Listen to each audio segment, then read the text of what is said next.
Okay, first thing. How do we do this place for students where students can write their name? Prepare form.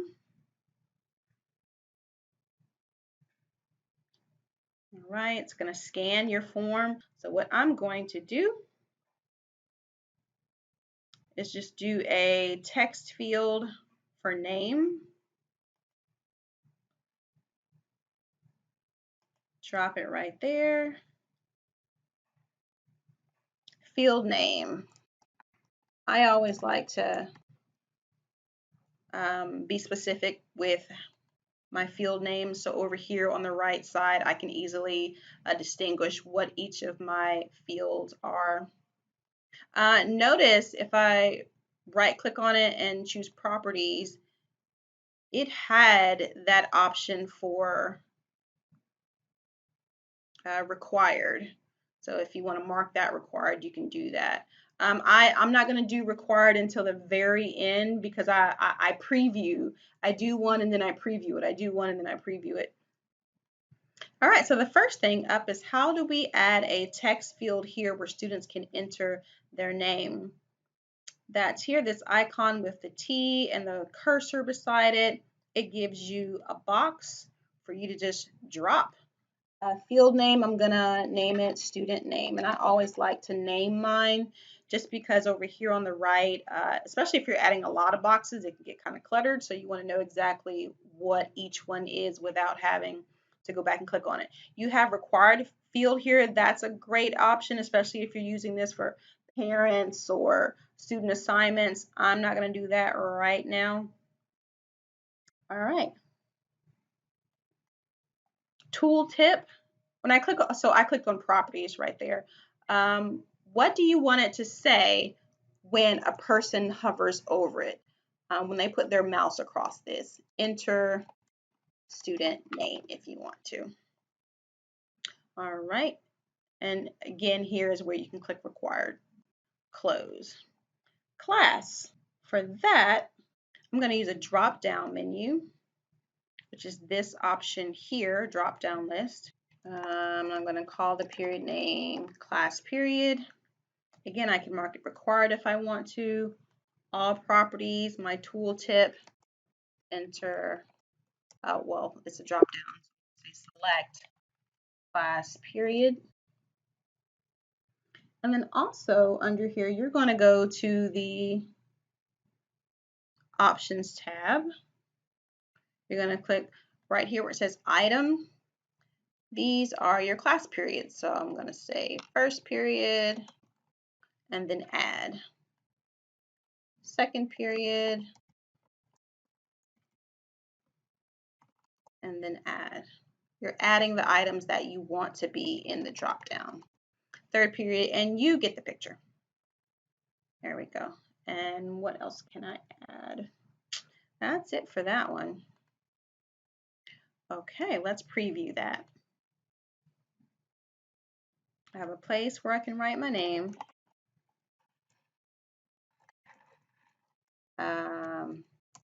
Jolie Lots. And she's in second period. Cool. All right, let's go back to edit and do the date line. So for date, I'm going to click this calendar icon here, add a date field. I'm going to say date, all properties, date, that's fine. Select the date or today's date. Then we're going to go to format. And by default, it's the month, the day, the year, but maybe you're picky like me and you like a 0 in front of things. And you can select this MMDDYYYY. All right, and that's how easy it is to do a date. Teacher. Here you're just going to grab a regular text box and go ahead and write your name. So everyone knows who this form belongs to. Right, and I can grab my mouse tool here and adjust that.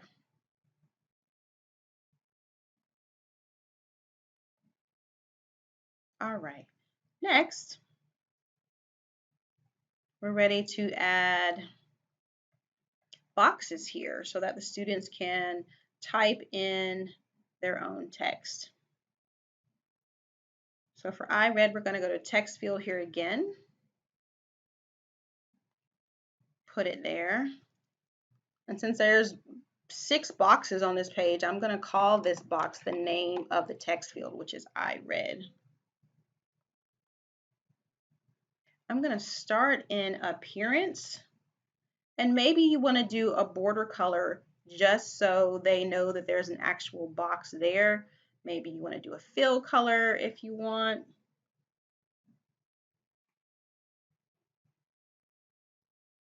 Under font size, I'm going to choose automatically so that whatever they type in here, the box will automatically grow with it.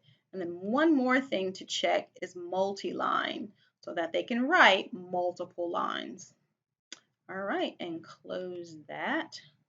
Let's go to preview. So I see my lines around here in the box. Again, you can take that off if you want to. And you can see that my box is automatically expanding. Cool. So repeat that process for these other boxes.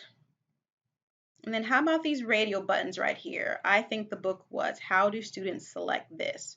I'm going to go back to edit, radial boxes. All right, drop my box on top. Now for a choice, I'm going to enter amazing.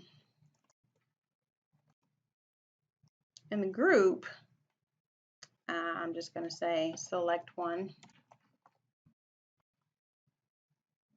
And you don't have to click out and go back to the radial boxes again. You can just click add another button. So it gives me another one. Select one is already there. I'm going to change the choice name to great. Add another button. Good.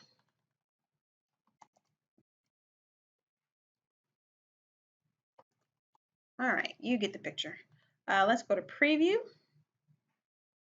All right, fun, fun, fun. And notice that when I choose one, the button removes from the other one because I've grouped these together. If you did not want them to be in a group, then you would return to the radio button each time you wanted to do a new set. Okay. So let's wrap up with some really cool features for submission. You can have this be emailed to you once they're done, or you can have it saved to PDF. You can even have it spell check the document before they turn it in. So let me show you what that email, how to set up an email button. So that is this OK button right here. OK. I'm going to drag it, drop it wherever you want to on the page. All right. And I'm going to call it email to Mrs. Botts. From all properties, I'm actually going to do visible but doesn't print. In case, if you're printing these out, that might be something you want to add there. Under options, I'm going to put a label on it that says email to Mrs. Botts.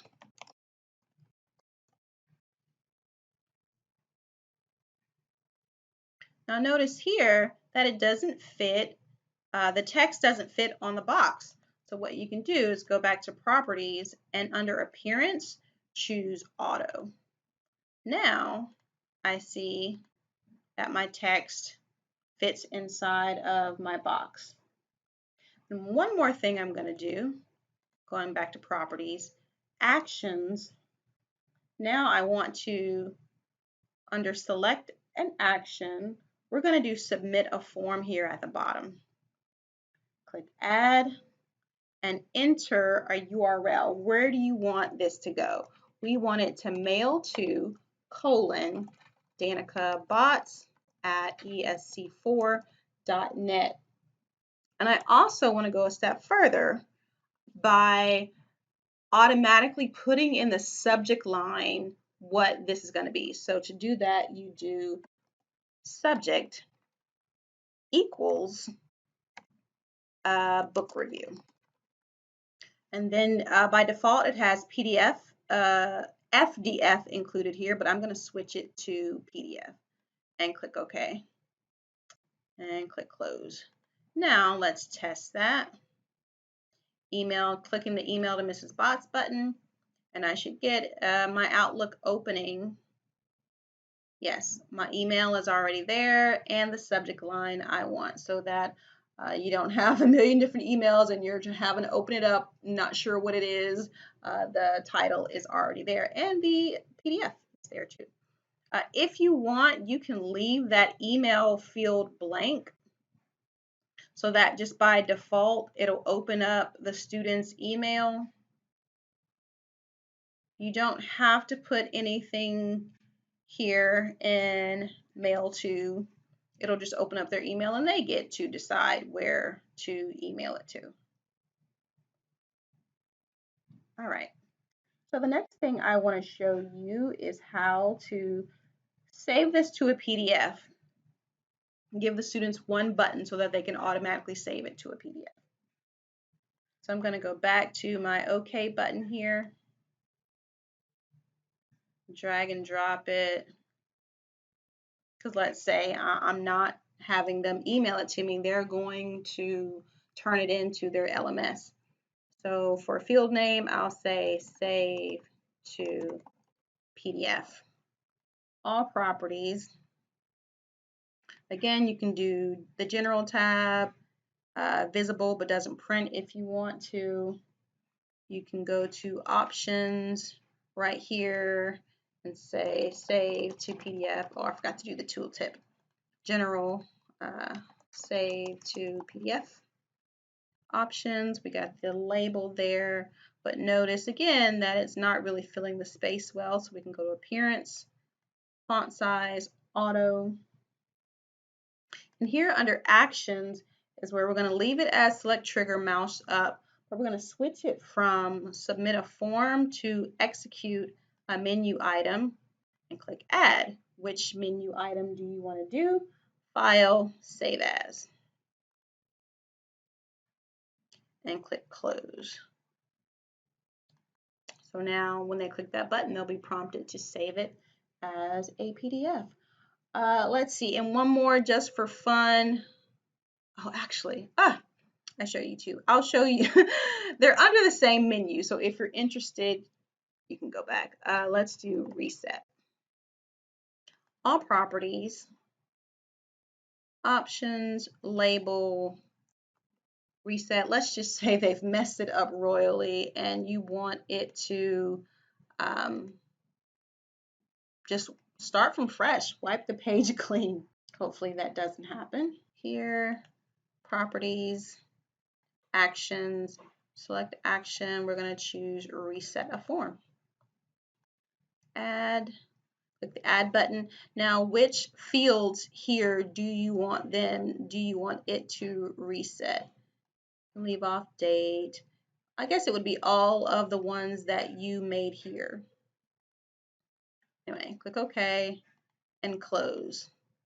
And then the same thing can be done. I'm not going to make a whole new button, but the same thing can be done for spell checking.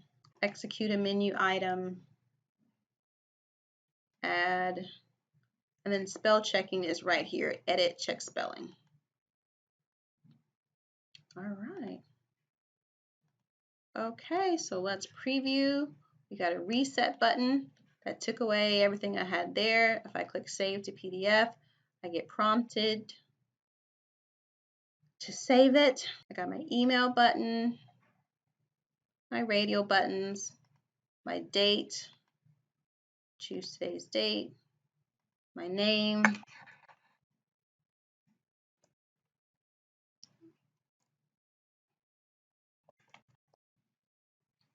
okay, nice way to digitize and not have to start from scratch. Thanks for watching.